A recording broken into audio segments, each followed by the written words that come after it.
everyone. Welcome to the third lecture of our NLP seminar series. I'm very honored to welcome Mark Riddle from Georgia Tech. He's in the School of Interactive Computing there. His main research area is in, his broad area is in human-centered AI, and he does a lot of really cool stuff in that domain. And today he's going to talk about his work on story generation. He has received a lot of awards, including DARPA Young Investigator Award and NSF Career. So, thank you. All right, Hannah, thank you for introducing me. Thank you for having me. I'm delighted to be here. I always look for an excuse to come to Seattle in the fall. Lovely weather you're having. So yeah, today I'm going to talk about some of the work I've been doing on the topic of automated story generation. And so I've heard that you guys like very technical presentations. So I'm going to give you almost no technical details. But what I am going to do is talk a little bit about the motivations for why I think our automated story generation is a very interesting, challenging, and a noteworthy sort of problem. Give you kind of some of the ways I've been trying to tackle this over broadly 10 to 15 year kind of trajectory of working on the same problem. So I'm kind of going to tell a little bit of this talk will be itself a story. So why storytelling? Well, storytelling narrative is a fundamental means by which we understand, explain, and communicate about the real world. So stories are everywhere, right? So we entertain ourselves with stories. We sit around the dining room table and we talk to our friends. We tell little stories about what we've been happening when we've been apart. We come together, we share memories, and we create bonds, social bonds through the stories that we tell. So stories are such an important part to the human condition that some people even go so far as to say that we have what's called narrative intelligence, which is a special kind of way of reasoning that really kind of focuses on the crafting, telling, understanding, and effective response to stories. So my long-term interests, or one of my long-term interests, have been asking the question of can we instill this computational narrative intelligence into computer systems, and if we did that, what sorts of things would we be able to do that are currently very difficult for us to do with computers? So this particular talk is going to be on story generation, and in particular I want to note that this is, when I'm referring to story generation, I mean fictional story generation. So the creation of things that are not news or about real world narratives, but are made up narratives that never existed before, and can they be coherent, complete, sensible? So I mentioned stories are everywhere. They're in entertainment, they're in education, they're in everyday conversation. So stories, the ability to tell stories are a very important part of human life, as well as the ability to understand. We're focusing on the generation. In addition to the fact that stories are just kind of part of the human condition, they're important to us for many reasons, one of which are the ability to efficiently share experiences. So I kind of think about stories as close as we can come to is the psychic ability to take a large number of memories and convert them through natural language into a form in which other people can then learn about them and infer information from this. So we can learn from each other's stories, bootstrap on each other's stories. And I think this is one of the reasons why storytelling has been an important part of kind of the human experience, the ability to basically coordinate through natural language, through storytelling. Of course, we also use it to create rapport, to generate effects, so we can also manipulate these stories to our advantage in creating social bonds as well. So we might imagine computer systems also being able to have this superpower to connect with humans through storytelling. And then from a kind of technical accomplishment sort of question, story generation touches on a lot of things that we consider central to some of these grand challenges of artificial intelligence. So for example, to tell stories often invoke sociocultural knowledge, like the social procedures that we do, like how do we go to restaurants, how do we go on dates, how do we catch airplanes, those sorts of things, common sense knowledge, the sorts of things that we just assume that everybody else knows. Theory of mind and communicative intent, so when I tell stories, what do I have to tell, and what is the goal, and how do I make sure I achieve those goals of making someone else understand? So this is just kind of some of the number of things that we have to solve all together if we're going to generate stories. And this is all done in a creative evaluative task, meaning that if we really want to know whether our computer is learning things about sociocultural common sense knowledge or theory of mind or communicative intent, one of the ways that we really know our system is working is by asking it to use this in a practical context. So not just answer questions about common sense reasoning, but put this into a sentence, put it into a story. And to me, this is, well, first, kind of a stupid thing to do because there's a lot of uncontrolled variables, but also you really know when your system is not working when it starts to tell a story and it gets everything wrong. So it really kind of illuminates where the challenges are that need to be worked on next and what we have to hammer on the next part. Okay, so applications, as I mentioned, story generation I think is just something that we might want to do. So can we tell fictional stories for communicative or for entertainment sort of effects? Ooh, that's supposed to be yellow. So this is an example of a story generation story that we generated a few years back. It's one of my favorites. It's about a guy and a girl going on a date. So we can look at these things and we can say, how well is the system doing? Do we actually understand what's going on? Does it make sense? Is it coherent? Does it achieve communicative goals? You can do this for entertainment. You can do it for lots of reasons. One of the reasons why practical applications would be factual storytelling. So more and more people are looking at news generation, for example, as one way of telling factual stories. Now we're going to focus on fictional stories, but I just kind of put this out as a particular application that you could look at. We can incorporate these things into computer games, and we have what are called interactive fictions or interactive narratives, where the choices that our players make impact how stories unfold. You can do this for entertainment context. You can do this for training and educational contexts as well. And then another way that we use stories is through explanation. So when you ask experts to explain what they're doing, they tell little stories. And these stories tend to be preferred by end users who are maybe not computer scientists, who are more lay people who are not trained in computer science, prefer when explanations are produced as stories because they're more accessible to them. So as computers go out into the real world, whether it's through healthcare or through self-driving cars, these are the sorts of little stories that AI systems can tell that make people feel like they can trust the system and, again, build a sense of rapport with that computer or that robot. Okay, so what I'm going to do now is kind of take you through some of the history of artificial intelligence and how we've approached story generation over the years, and how different problems have come up and how we've built on those different problems. So really, we trace back story generation to some of the earliest days of computer science, back in the early 50s, where we finally had computers that started to work. And of course, the first thing people wanted to do is talk to computers. And of course, this is the roots of natural language processing and natural language understanding. Of course, what do you do in the 1950s when you don't have a very powerful computer? You look for simple problems. And some of the simple problems that people looked at were say, well, where can we get stories in the real world? Well, news stories, fairy tales, children's stories.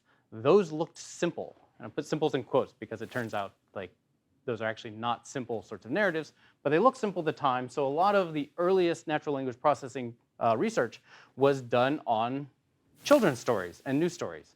So in some sense, the earliest natural language understanding was also narrative understanding work. Now, it didn't take very long for people to say, well, let's go from understanding narratives to can we generate narratives? And in the 60s and 70s, we started seeing the first people starting to build systems that produced what you would consider stories. Now, early on, they were using generative grammars and rule-based systems. Tailspin in 1975 was kind of one of the most famous early systems doing that.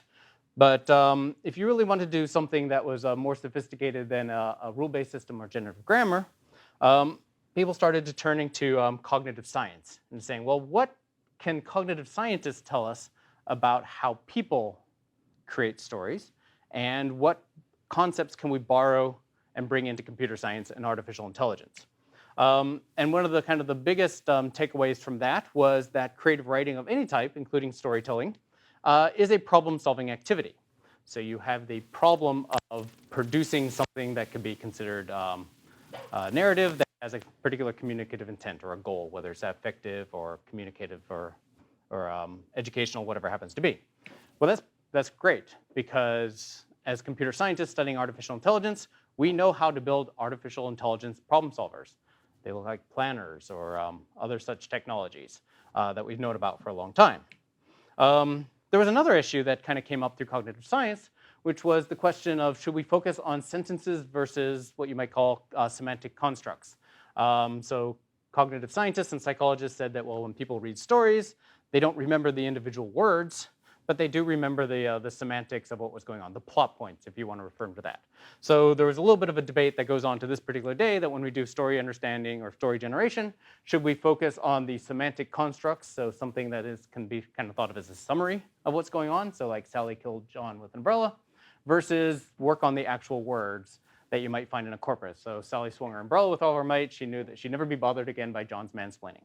Right? So now there's lots of reasons to do both. Like there's a really interesting natural language inference problem going on here. But you might just kind of say, well, let's actually just kind of focus on this and worry about words after the fact. And my background coming from cognitive science, I'm going to kind of prefer this, but I don't want to kind of say that this is the only way that it can be done. Seems simpler.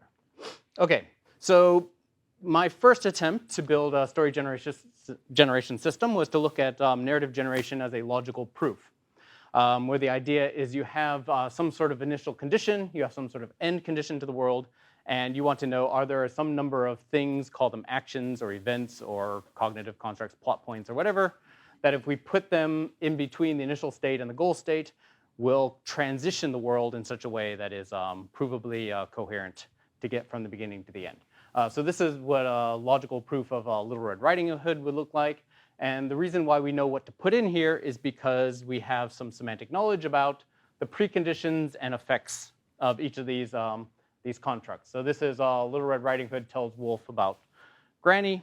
And what we can see is that we know that for this to even exist in our proof, the wolf has to know who Little Red Riding Hood is, the wolf has to be alive, and after this is done, the wolf knows who Granny is. So you can kind of see now connect all these linkages from construct to construct, from event to event.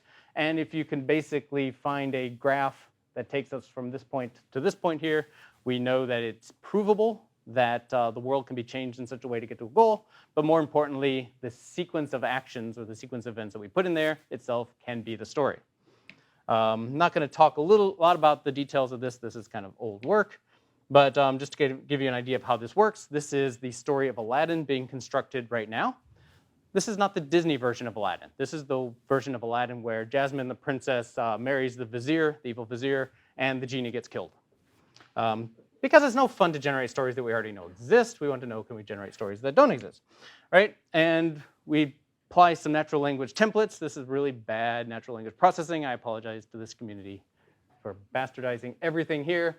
But that's great. Also, this is actually orange. Okay. If you could read this, you would find that everything kind of flows like from a logical coherence perspective, that everything makes sense, everything is grounded in something that happened previously. So I was never, like this is not a bad story. It's actually pretty long for stories from story generation systems. I was never particularly excited about this work. Well, I was, but I didn't think that this was the end all of story generation because there's some things that I'm not telling you about. First of all, to get this system to work, I had to do a lot of engineering, knowledge engineering about the preconditions and effects and what all the actions were. I had to write domain rules like this. So this is what happens when a monster eats another character in Lisp, right? Like constructs. Pain to write, but that's not all, right? I had to say, well, who are all my characters? What are all the attributes of all my characters? I had to write down the initial conditions and the outcome conditions of what I exactly wanted. And the better I did at this, the better the story I got. So you can all ask, who's the author here? Is it the computer, or is it me as a good knowledge engineer? And I was never particularly satisfied with the fact that the answer might be, at best, a combination, but at worst, if I'm a good knowledge engineer, then I get better stories. So if you don't want to do knowledge engineering, you turn to machine learning, right? Can we learn knowledge? So story generation is very knowledge intensive. We need basically a model of how the world works in as much detail as possible. And previously, we're basically building microworlds. And every time we want to build a story, we have to build a new microworld. So can we do what's called open story generation, which is to say, can I build a system that can tell a story about anything without me sitting down and doing all the knowledge engineering and accidentally building a microworld? I got very interested in sociocultural stories. So these are things like how to go to a restaurant, how to go on a date, how to catch an airplane. These seem very simple, but also really kind of illustrate if you get those details wrong, it's very obvious. Fairy tales, it's not so obvious when you get details wrong. right? So the machine learning challenges are, could we acquire sociocultural and common sense knowledge, whatever that is? How do we get that? How do we learn models about how the world works, how people behave? And can we operate over that knowledge? Now, humans just kind of do that. Matter of fact, we grow up in the world, we learn how the world works through our experiences, and we're able to operate on that information. Computers don't have it so easy. They don't live in the real world in the same way we do. So where can we get knowledge? You can mine the common sense from knowledge bases like ConceptNet or Psych or things like that. These are noisy and problematic in lots of different ways. They're not very complete. You could read natural language corpora. We'll come back to doing that later, but in the first attempt, we decided that sounded awfully hard. In 2015, before really the neural net boom kind of took off, things started working. But the knowledge is in people's heads. So can we get that out of people's heads into the system, into a computer, in some sort of reasonable way? And to do that, we're going to basically crowdsource knowledge, common sense and sociocultural knowledge.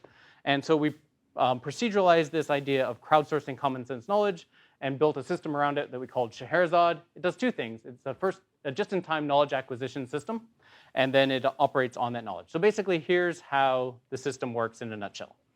You have a human, goes to the system and says, I want you to tell a story about X, a bank robbery, or going on a date, or catching an airplane, whatever it happens to be. The computer says, well, do I know anything about how bank robberies work, or whatever it happens to be? If it does, I'll tell you a story. I'll combine knowledge in a novel way. If not, I'll go out to the crowd. I'll ask dozens or possibly hundreds of people to give me example stories. I'll digest all that into a general world model. So I'm not going to regurgitate those stories, but I'm going to try to learn from those stories, a model. And then once I have a model, then I can process and deliver on that request. So what does a model look like in this? Oh, question? Yes, please. Are these stories mostly about everyday events, or you mentioned fairy tales where your common sense rules don't apply, like a pumpkin as a carriage and so on? Yes. So for this system to work, you need agreement of the crowd on the ways. You need a small number of answers that people agree on, because the more people agree on, the better your model is. So this worked particularly well on common sense stories like going on dates or robbing banks, where everyone more or less has a basic understanding of what happens in these situations. It doesn't work in fairy tales because there's too much variability, and the more variability you have, the more people you need before you kind of start to learn pattern. So this worked best on these sociocultural stories.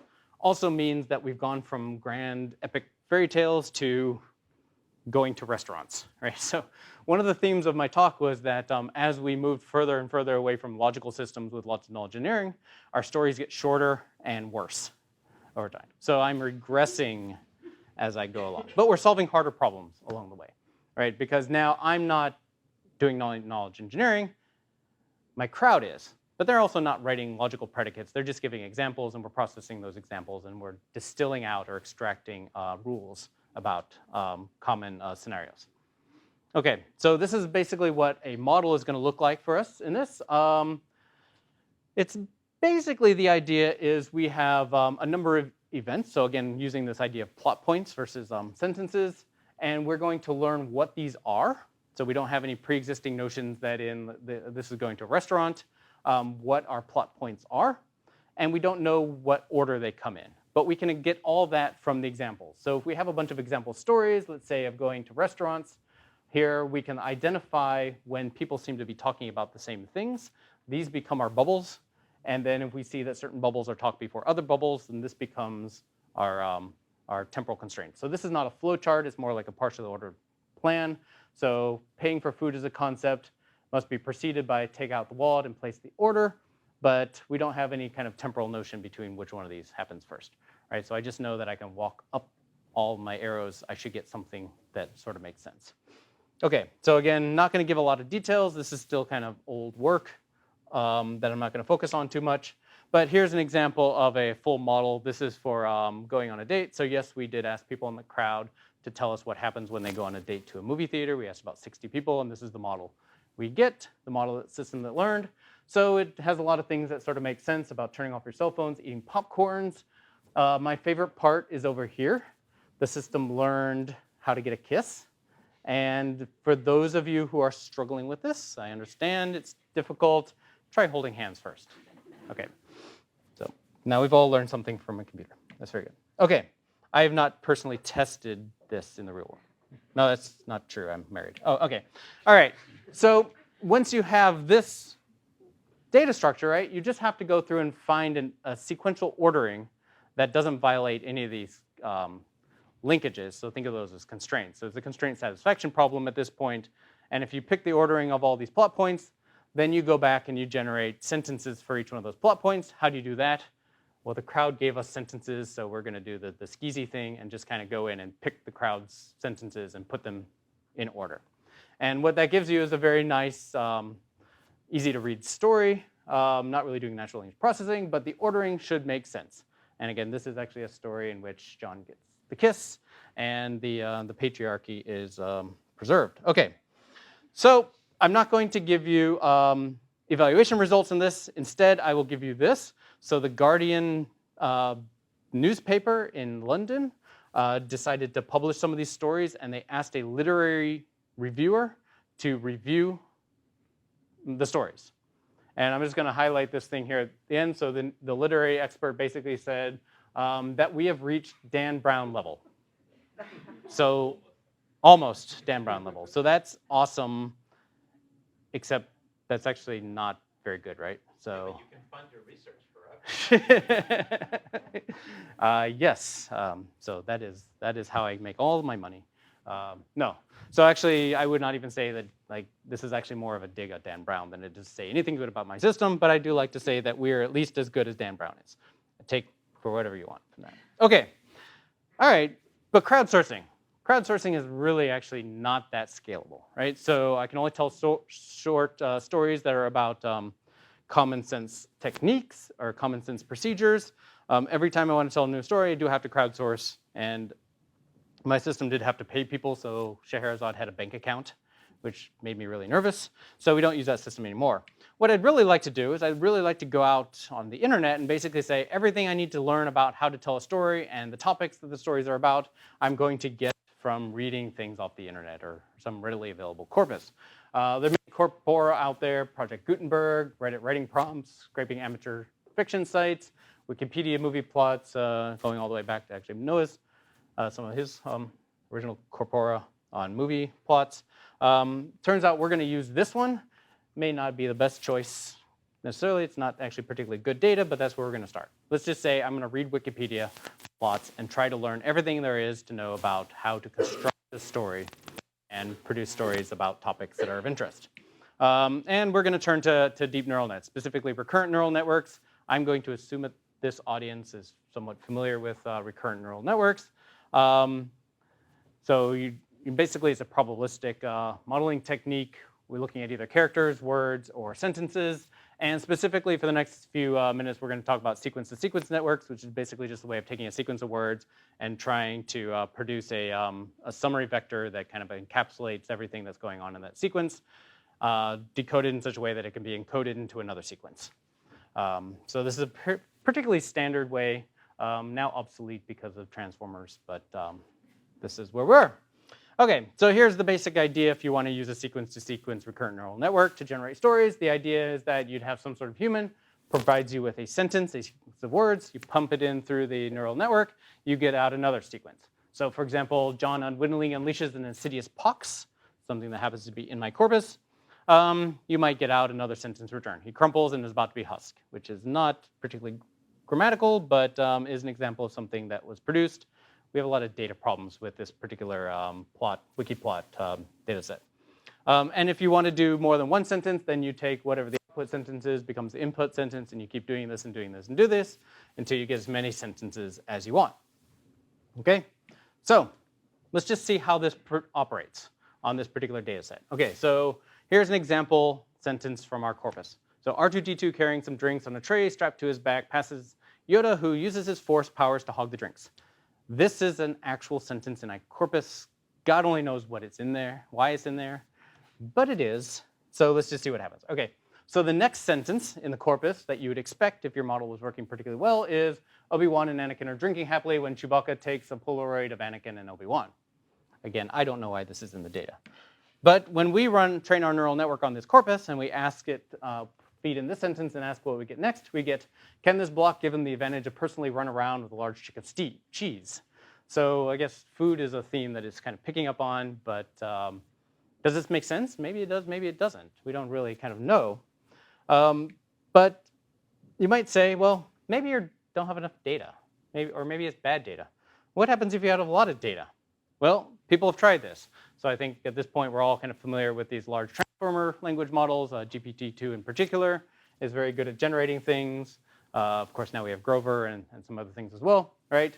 So one of the, when GPT-2 first came out, one of the reporters who was covering it got access to the full large model and put in a beginning of a story, and let's see what happens, right? So a cat and a penguin had an argument, completed with over a piece of bread that neither of them wanted. They had a fight over one of the cats, an albino, while at the same time the penguin had the other cat, a domestic. Eventually the penguin killed the cat and ate the bread. Not wanting to share, the penguin said to his cat that he was going to eat it because the bread was so cold. The cat refused him and went to a nearby cafe. The penguin tried to keep the cat away from the bakery in the street. The cat leapt onto kept coming closer to the bakery, finally jumped on top of the bakery with its mouth opened. After the penguin tried to jump up to keep the cat away, the penguin put his hand through the cat's mouth, pulled the cat's head through the bakery, killing the cat. The cat was buried in a graveyard. So I don't know if that's a good story or not, but I can tell you that if you did pull a cat's head through a bakery, it would probably kill the cat. Okay, so what I infer from all this is that these systems are babblers, right? They're very good babblers, but at the end of the day, they still babble. So I don't think it's necessarily that we're doing anything with wrong data, that there's something that this class of algorithms themselves are not particularly good at, which is creating something that is goal-driven and coherent. Okay, so here are the kind of lessons we take away from this, right? So there are lessons from cross-entropy. So we use this cross-entropy loss function. What does that mean? That means neural nets are lazy learners, so they're going to try to do the things that reduce the entropy the fastest, the earliest. That's learning things like spelling and grammar, and to some sense, learn theme, right? So this is about bakeries and food, so I'm going to put more words like bakery and food in there. By the time you get to higher level constructs like plot, there's only so much loss that's left to pick up on those themes because it's already close to convergence. Story corpora are just really hard to work with to begin with because many sentences and transitions are unique. Most stories are not about the same thing over and over again. They're all meant to be a little bit different from each other because story writers like novelty. So we don't see a lot of pattern. We see a lot of variation. Of course, there's data quality issues, whether working with big or small data. But this might lead us to some questions like, are words the right level of abstraction? Do neural generators, are they able to become more goal-driven? Or can become more controllable? So let's look at these in particular here. So let's look at the problem of sentences being kind of novel and that there's a lot of novelty in the data structure or the data sets and whether words are the right level of abstraction. So the intuition here is that maybe we shouldn't be looking at words, we should be looking at something else. And if we can look at something else, maybe we can make more sentences that are thematically similar to each other, or semantically similar, look like each other. And if we can do that, maybe we can force these neural networks to focus not on things that are easily going to reduce loss, but things that are actually make it work harder to learn the right things when it's trying to reduce loss. So we're going to abstract away from words into things that we call events. We're basically going to pre-process our corpus and take every single sentence and boil it down to 4 or 5 terms, basically subjects, verb, objects, a preposition, and some sort of helper word along those lines. So basically every sentence in our corpus is going to be 5 words long. What this helps us with is that many sentences will now map to the same set of 5 words, which basically is going to give us more pattern, more signal that we can attempt to learn on, and force the neural network to not worry about things like syntax or grammar, because that can no longer be learned, so it's going to have to learn something else to reduce loss. We can go one step further and not just take the subject, verb, object, but we can then run these things through dictionary ontologies like WordNet and VerbNet, which then basically focus on word classes and verb classes. So in VerbNet in particular, I think there's like 300 verb classes, so all the verbs in the English language now map down to 300 different possible tokens, WordNet isn't quite as nice, but it also kind of reduces the vocabulary we have. So the idea is the smaller vocabulary, more overlap from sentence to sentence, so we should find more pattern. Okay, so now we're going to take our corpus, we're going to turn them into events, and we're going to start asking, can we predict events better? This is what our pipeline looks like now. So sentences now get eventified down to an event, and we now have a sequence to sequence, what we call event to event. Basically the same model, but our inputs and outputs are now these 5 token long sequences.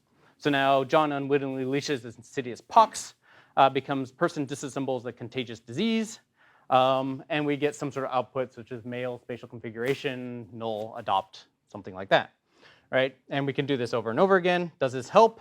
Well, if we look at perplexity, which is a measure of how confused our neural network is by the input data, we do see perplexity drop as we do more and more generalization. That means we're making better predictions according to our corpus, and that's generally what you want to see. But no one really wants to read a story made of these things. Right? Matter of fact, it is completely unreadable. So we're going to apply a second neural net, which is going to take our events and try to turn them back into sentences, specifically generalized sentences. So we're not going to produce a completely readable sentence. We're going to get something like male crumples and is about to be sheath NO2. And then we are going to use some slot filling to basically say, let's keep track of all of our tokens, entities, and events, or things that are important that are being stripped out, and figure out if we can put those back in. And now we get back to the sort of sentences that we would actually find readable. Okay, so to give a couple examples here. So he reaches out to Remus Lupin, a defense against the dark arts teacher, who eventually revealed to be a werewolf. When monster nemesis describes who's finally realizes male cannot, dangerous entity, male is released from penal institution. No idea if that's good, but if we can put Azkaban in here, I'll be happy, right? That only makes sense to people who know their Harry Potter. Okay, and then this is the other example, which is actually about the Pirates of the Caribbean. Okay. The other problem that we wanted to look at, okay, so we have a better generator, but it's still kind of probabilistic, right? It's still going to be a babbler. We've just made a better babbler, according to the metrics. But what we really want is we want stories that go somewhere. Right? We want to be able to say, I want this story to end in a particular way. I want to drive towards some sort of conclusion, to some sort of communicative intent. And these neural language models are really not designed to do that. So can we update these neural language models to have a sense of goal? All right? So in storytelling world, this is this intuition that stories actually have plot points that are significant and meaningful. So for example, in a romance, you might have multiple plot points, such as 2 characters meeting, some sort of unrequited love, admiration, which is the verb net code for love, some sort of discovery, understanding, and marrying. But let's just say something really simple, right? Can I build a story and say, I want this story to end in marriage, or the bad guy being arrested, or the hero being killed, or whatever it happens to be, someone discovering something, right? So I just want to have a single endpoint and say, whatever happens in the story, I want to end with a particular type of event. So that's what we're going to try to do in this case. Okay, so we're going to have to think a little bit more about how to make these neural generators work. And I mentioned that loss is not a particularly good thing to do because cost entropy doesn't really contain a lot of information about goals, right? But we possibly can reward our neural nets by giving some sort of more complicated reward structure. Okay, so if we go back to event or sequence to sequence or whatever it happens to be, recall that what it's really doing is it's taking an input event and generating a distribution over possible events. And here I'm just kind of focusing on the verbs here, but you can basically see that it has some belief that certain verbs should follow next, and it's going to build an event around that sort of thing. Well, what do we do about that? We ask, is this event that comes out of the system, is it getting us closer to some sort of goal? So we know what the goal is. The goal is a given. Is it getting closer to it? And if it is, then I'm going to reward the neural net for doing that, or I'm going to punish it if it's not, which is basically a way of fine-tuning these language models to readjust the distribution so that the verbs or the events that we want to see in terms of the story are becoming more and more likely over time. So nowadays we refer to this as fine-tuning, right? So that's fine in principle. The question is, how do you know if you're getting closer to the goal, right? I don't want to have to tell it the entire story. That would defeat the purpose. But the system itself has to have some notion that it's moving towards a particular goal.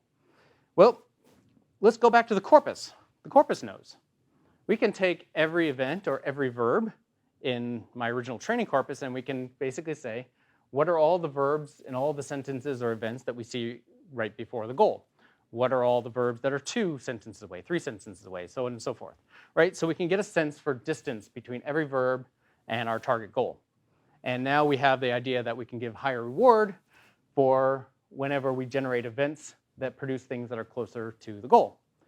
Now this turns out to be really unstable, so we did a second thing. We clustered by the distance from our goal to particular verbs, and now we reward our neural network every time it moves from cluster to cluster. So basically, you're 3 clusters away. You get reward if you produce another event that gives us into the level 2 cluster, then the level 1 cluster. And this, basically, we're just teaching it to move from chunk to chunk to chunk, zeroing in on the target that we want to have. And this is done in terms of probability of the language model. Okay, so again, without giving a lot of details, there's a lot of stupid math that goes into that sort of thing. Let's kind of see what we have here. All right, so these examples are, we want characters to be some sort of discovery that happens, which can be things like finding or learning, right? So Boba Fett just chased down another bounty, a Rhodian art dealer who sold fake works to Gebu the Hutt. Person enters the bounty and tells a preposition. Person attaches the explosive to the person who's trying to fix the device. The magnitude doesn't know the craft of the craft. That's not so great. Person 2 is surprised when they learn that the person is actually another person. Dun, dun, dun. All right, person 2 sees the change of integrity and tells someone else. Right, okay. So, again, I don't know if this is good, but we do have, all of our stories are driving towards a particular goal, and they do at least stay on theme. Evaluation, so we can tell you that our goal achievement rate is greater than 93%, so that means 93% of the stories that we generate will end in the desired event that we want. And our perplexity drops from 45 down to 7, which kind of makes sense. So our reward is going back and looking at the corpus, which basically means my reward structure is another way other than cross-entropy of extracting pattern and rewarding it for pattern, right? So we're actually telling it to get closer and closer to the original corpus, and therefore our perplexity actually goes down, which is another way of saying that cross-entropy is not a good way of extracting all the information out of the corpus to begin with. So an additional reward on top of cross-entropy is very helpful there. But we also did human subject studies. We gave people a bunch of example stories, and we asked a number of questions about grammar, repetition, but in particular, we asked questions, was the plausible ordering of our sentences, did they make sense? Did they feel like there was local causality and that things were related to each other? And did the story feel like it was a single plot or multiple plots? So meandering babblers tend to often be perceived as multiple plots kind of bouncing back and forth between lots of different things going on. And so in all those cases, we found that people agreed that our stories were more plausible, seemed to be more locally coherent, and tended to be a single theme or a single plot as opposed to a bunch of multiple plots just kind of bouncing all over the place. So, and these are all statistically significant for the most part, which is really great. People seem to be getting value out of what the system is doing. And here's another example. I'll give you the events and the sentences next to it. I'll let you kind of read it, but my cousin died. So the thing that's happening in this story here is that by the time you get from my cousin died to they adored the party, there's something weird going on here, right? In that our system might be saying this is a statistically likely progression that gets us to the plot, but you can kind of see that in order to get us there, there's not a lot of context between what's going on in the second part and the first part. So what's happening is that they're really kind of being told two different stories. There's no causal connections between remembering their trip and robbing the pack and adoring the party and some of the things that have been going on about the death of a cousin there. So there's really kind of no state progression. There's nothing that really kind of says, this got us to a particular state, and because we got to this particular state, we can get to another state. There's no causal coherence going on here. So can we do better than just this, which is still very probabilistic?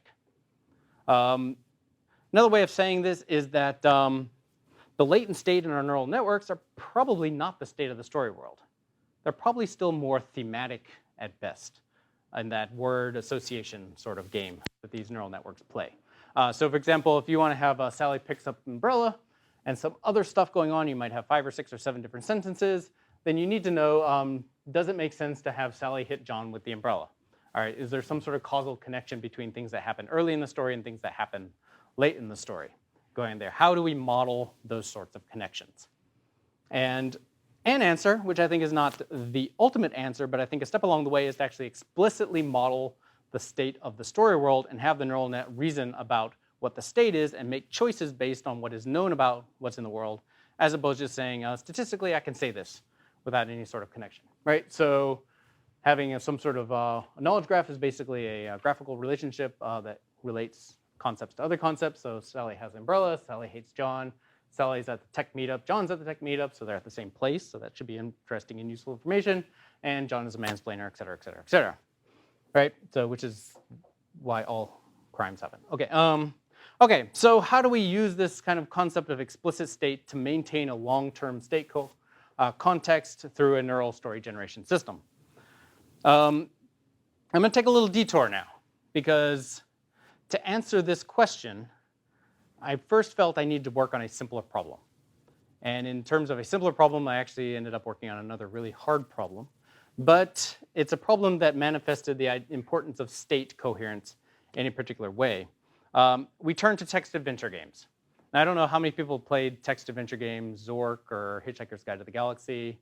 I'm getting a lot of blank stares, except for Jesse. Awesome. Okay, so this talk is focused just on Jesse from this point forward.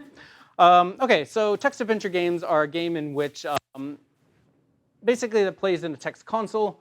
You are in a particular location, such as the forest path. You get a description of what you can see in this particular, they're called a room. You can then type in some sort of natural language command or pseudo-natural language, what you want to do. For example, climb the tree. Then it says you're up in a tree, and here's now what you know about your next current state. And then you can take the egg, et cetera, et cetera, et cetera. Right? So you are receiving all the information about the world in terms of text, and then you're acting on the world by typing in text and seeing what the response is. So this is a simplification of the real world. What's different from story generation is that we have a simulation engine with a parser underneath it all. So there's something, a computer system that knows your true state of the world, but it's not giving you the full state. It only gives you this partial textual description of the state with very limited observational bounds. And it's a hard problem in that there's a combinatorially large state and action space. Okay, so these are actually really kind of interesting problems. They turn out to be a pretty hard problem for these 4 reasons. First of all, partial observability, right? So you can only see what's in your current state, and that information is given to you in text. There can be hundreds of locations, each with unique descriptions, characters, and objects, and you end up having to do what we call kind of textual slam, which is you have to learn your way around the world just by reading about what it says about the world. It's a combinatorially large action space. So in Zork alone, every action can be up to 4 words long, such as climb tree or take egg from tree, whatever it happens to be. And the parser knows about 700 different words, which gives you, at every possible state you can be in, 240 billion possible actions you can perform. Most of which are nonsense. Only actually 200 are actually reasonable, and only one of them is actually the thing that gets you further through the game. So if you think about like deep reinforcement learning systems, like exploitation is intractable in this. You need to know common sense. So you need to understand that open mailbox is a more sensible thing than eat mailbox, which is something that we get from the real world, but it's not kind of given to you in the game. And then you might also need to know things like if you have a key and a lock, you should probably use the key on the lock and not key on a tree, so those sorts of things. So we bring a lot of common sense knowledge as players into this world when we play these things, as well as tropes. So in horror games, amulets tend to bring demons, and demons are bad. So knowing that amulets are bad, right? So there's kind of like this textual inference thing going on here.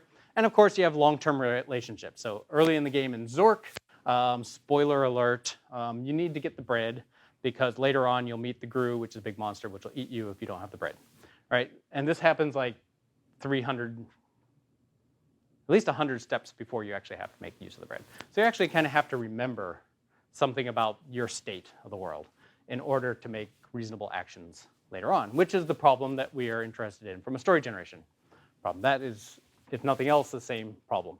although common sense and some of the other things are also important problems to us. Okay, so the intuition is, if you've ever played these games, what you end up doing is getting out a sheet of paper and start graphing the relationships between things. This is very kind of the map, but taking this one step forward and going back to knowledge graph, you might have a knowledge graph that is in part map, but also in part the things that you know, the places you found them, and facts that you know about those things, like where was the egg was in the tree, et cetera, et cetera, et cetera. So the idea is that intuitively what people do is build a knowledge graph of the world. So maybe our state representation should be a knowledge graph itself. So knowledge graphs themselves are, you can think of them as graphs, but they're really kind of a set of subject, relation, object triples. We get a lot of these from using OpenIE or other relation extraction things. So things like you've entered the basement can be extracted very easily. We also found we had to produce some special rules to get things that are inferred that aren't explicit.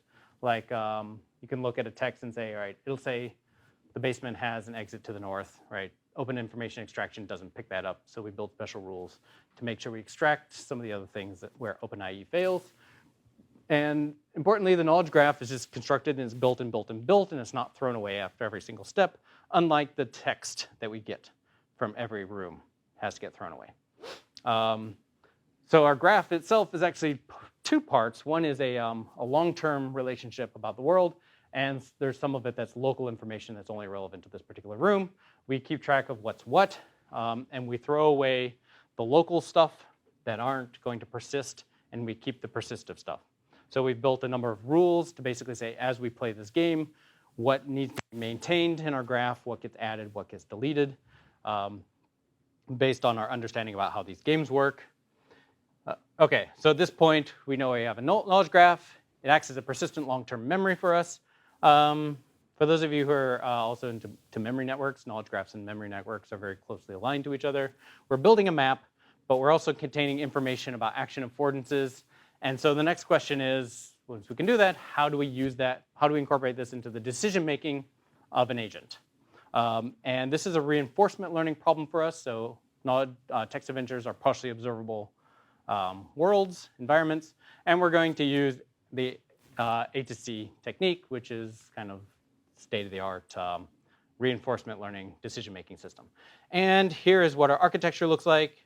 Pretty cool. Let's move on. No, let me walk through this. This is the only technical chart we have in here. It turned out that there's a little bit of non-intuitive things that have to go on here. So first of all, we have state. So our observations are the text that comes in about the world, the room that we're particularly in. We're going to code that through a recurrent neural network. This is our knowledge graph. So also from the observations, we're going to update our knowledge graph. We're going to embed our knowledge graph and then apply attention on top of that so that the system learns what parts of our knowledge graph seem to be important, what should we pay attention to and what should we not. We concatenate that onto the results of our recurrent neural network. And if we do get a score, we encode that on top, but most games don't actually produce a score. Okay, so this is actor-critic sort of technique. So we have an actor, which is basically what is our output. Our output isn't quite a set of words. What we've done is we've broken up this into a template filling process. So the first thing we try to predict is what verb that we want to use, and the verb comes with a template. So every verb, we kind of know the form of the rest of the sentence, what we decide what that is. So we're basically picking which of these templates, these action templates we want. And then the other parts of our recurrent neural network are going to tell us how to fill in our template. That works pretty well, but we can do one thing on top of it. We can go back to our knowledge graph, and we can say, well, let's delete all the words out of our distribution that actually aren't in our knowledge graph. These are things that we've never seen before, so we shouldn't be thinking about terms that are irrelevant to us from our current state, which greatly reduces the size of the problem that we need to work on to those that are going to make the most sense and actually move us most likely forward. And then we also try to predict our future score, and that becomes part of our loss that we then reward the rest of the network with. So that's a standard actor-critic thing where we take part of our neural network to reward the other part of our neural network. Okay, so we apply this to Zork. No one has ever beaten the game of Zork without cheating. And you can brute force your way through it, sure, if you have a million computers, whatever. And what we find is that we get about 100 steps through Zork, And what you see here is our reward increasing over time as we go through some of the key challenges through the game, which doesn't mean anything to you if you haven't played Zork. But the idea is that by the time that we eventually exhaust what our system's able to do, we get about 44 points, where the prior soda was 40. And that 40 is only achieved by cheating. You can ask the parser what are the actions that are actually legal in this state, which kind of gets you down from 240 billion to about 200 actions.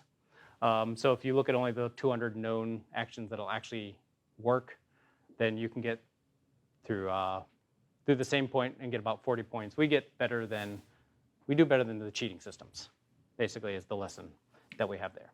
Okay, and as a fun aside, we can do knowledge transfer. So we can take the graph embeddings that we learn, and we can transfer them from game to game. So as we play one game, we actually learn to do better in another game. We've done this in horror games, where we both play one horror game and transfer the weights to another game and learn to play another unassociated game from the same genre, same horror genre, faster. And then we can also read text that is not a game. We can just read horror stories and build up our understanding of a knowledge graph and the graph embeddings. So we can read horror stories, and that shows that we can also do better when we play horror games. And that kind of makes sense, right? Because when we play the games, we don't come into this de novo, right? We have narrative tropes, we have common sense.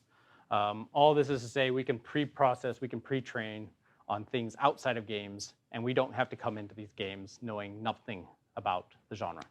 And we do better, obviously. Okay, back to story generation, and we'll kind of finish up where things are. This is largely speculative now. So we've shown that these knowledge graphs work about maintaining long-term state. The problem is in story generation system, we don't have an underlying game engine that tells us when we can and cannot do things. Everything is valid, everything is legal in story generation. So we can't do it exactly the way we just did it before. But intuitively, we should be able to use these knowledge graphs as state representations to help with story generation problem. Now, the problem why this doesn't work is not only is there no ground truth simulation, but we don't really get descriptive text in the way that these text adventure games give us descriptions about our current state, right? We don't really have a lot to work with when we want to say, well, what are the relations that we can put into our knowledge graph? So we're going to have to do what I call event elaboration. We have to go to another data set or another knowledge source to get what these relationships are from our story. So in our story, we basically have a single sentence as opposed to a chunk of sentences that tell us what state our story is in, right?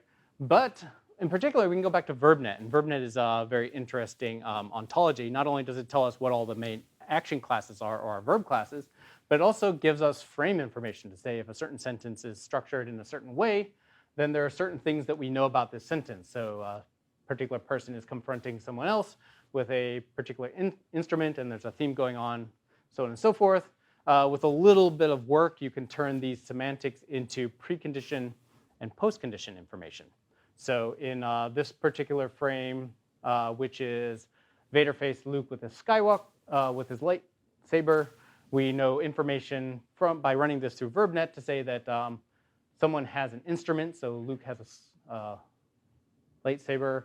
Those two people are together, and there's some sort of confrontation going on, right? So we're going back to the past. Remember, the first thing we did is we had precondition and postcondition semantics. We're now trying to reverse engineer what those logic-like constructs are.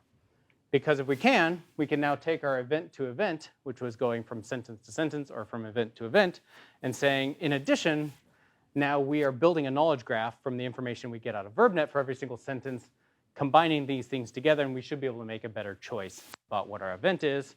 And we have an event loop, but we also have the knowledge graph generating events, extracting the preconditions and postconditions, updating our knowledge graph. So in other words, we have an explicit state and we have a latent state, and these two things are coming together.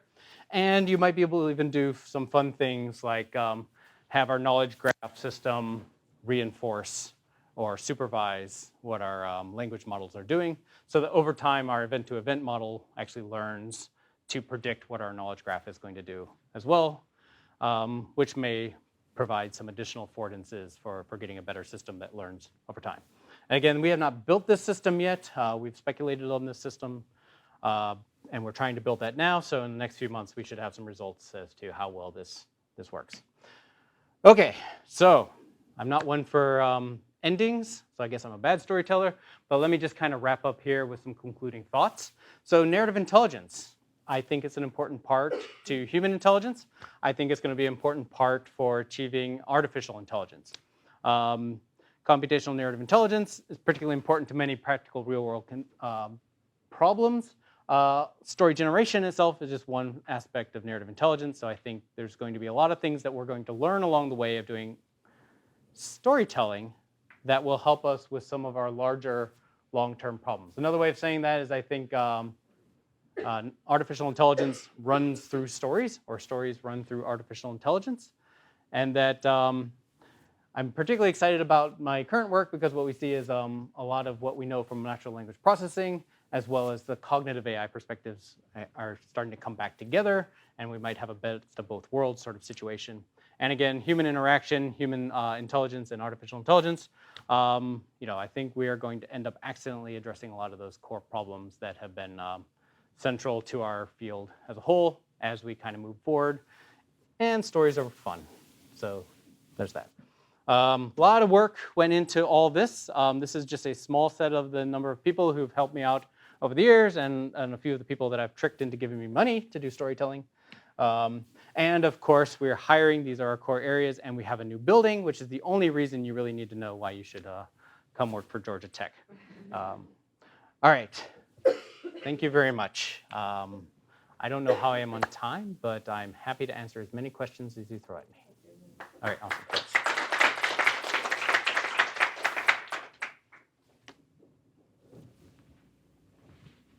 Question about your pre-training with reading horror stories. Mm-hmm. Are you just impacting the lowest level of the word embeddings, or are you explicitly learning something about worlds? So in your middle block, you have different components. Right. So mostly what we're doing is we're transferring what we learn about using and attending to knowledge graphs, which is to say that certain concepts in our graph go together and are predictive of other concepts. When we go from just stories, just reading a static text, to playing a game, there's not much else we can transfer. I guess we could, we might also transfer our word embeddings as well. I can't remember that. It gets confusing because nowadays we probably just use BERT's embeddings, and because that's a better embedding to begin with. But mostly what we want to know is how do we, what can we infer from our knowledge graphs? So when we see certain situations, what should we pay attention to and what's irrelevant? Because we get a whole bunch of stuff that is irrelevant. We just suck everything up into these knowledge graphs. And that basically gives a strong prior to what the agent should think about or what it should look at when it sees new things when it starts to play the game. Now, when we go from game to game, we can also transfer more than just the graph embeddings and the word embeddings. We can actually transfer more of the weights from the decision-making layers, if we so choose. Now we're going to see lots of new situations, so that'll lead us astray to begin with, but some of that will be important. So we can choose as much that we want to transfer as not. We've largely focused on just the stuff around the knowledge graph to say, is the knowledge graph the thing that's actually helping us out, or is it the other things that we learn along the way? Did that answer your question? Okay. I had a question about the knowledge graph extraction part. So you said use some sort of OpenAI approaches to build those knowledge graphs. Yeah. So how accurate are the constructed knowledge graphs? Are they decent or like? They're pretty junky. Right? I mean, so open information extraction, the one that we use, which I think is the Stanford one, was largely designed with news in mind. Yeah. So the text that you get from a text-adventure game is very different from a news corpus. So we miss a lot of things. So I think the things that we get, I think if we eyeball them, they tend to be things that we agree are actual facts. But there's a lot of facts that we see that don't get picked up. We've tried to augment OpenAI by writing special rules, by basically saying, in text adventures, they tend to write sentences like this, and these are meaningful. So if they say there's an exit to the east, right, OpenAI might not pick up that because of the weird passive construct of that sentence going on, but we can parse that out pretty easily. We still miss a lot, but we're picking up enough for it to actually make a difference. If we had better open information extraction, we would do better and we would get that. The other thing is we're going to pick up a lot of information that is also irrelevant to the game. There's just a lot of distraction text, flavor text, so on and so forth. But that's where attention comes in, right? It's going to learn that these things, if I attend to these things, it never helps me make a decision. And when I focus on these things, they always help me make decisions. But using knowledge, that extracted knowledge graph was better than just attending on text directly? Yes. Like, okay. Yeah, because neural nets, they do catastrophic forgetting, right? They forget that things are there, especially because it's not a coherent set of, like in a text, you have it's just a continuous sort of thing. So in a text adventure game, you might be moving back and forth in rooms, so a particular sentence might precede another sentence sometimes, but not all the time. So it's very hard for it to learn context across chunks of text, across paragraphs. So you need another place to put information. Yeah. I'm curious about how your evaluation process has developed as you've done all these different storytelling methods. Has it changed a lot since you first started this? And do you have any recommendations for things that have worked well or anti-recommendations for things that didn't give you a lot of signal? I mean, I've always been a strong believer in human evaluation. Like an algorithm doesn't matter unless you can prove that it changes the behavior of a human. Whether it's like, how are you understanding? Do you think that this is a coherent story? Whatever happens to be the question. In the end of the day, I always do human subject studies. There's a lot of issues with human subject studies, but to me, that's the kind of the ground truth. Over time, we've kind of developed a procedure, like a set of questions that we use over and over and over again, which helps us track how well we're doing on these long-term problems that last many years going forward. We'll throw in perplexity and other things like that as kind of checkpoints along the way, because if you get bad perplexity numbers, there's probably no point in doing human subject evaluation. But perplexity, again, is about how well you predict the original corpus. And there's a lot of good stories that deviate from the corpus and are meaningful and useful and interesting to people, where perplexity says that's really actually a bad guess, where humans say that's actually a good guess. So a combination of these things, I think, produces the best kind of full understanding of what's going on. We have started to develop tools that will predict what humans will tell us about our stories. So we have some very simple models of causality and coherence. And so we can actually do little checks along ourselves in an automated way, saying, people are probably going to say this about the coherence, and then we'll follow it up when we're ready with a human subject study. So that has helped in that we don't have to run human subject studies as often, which of course are big, enormous tasks.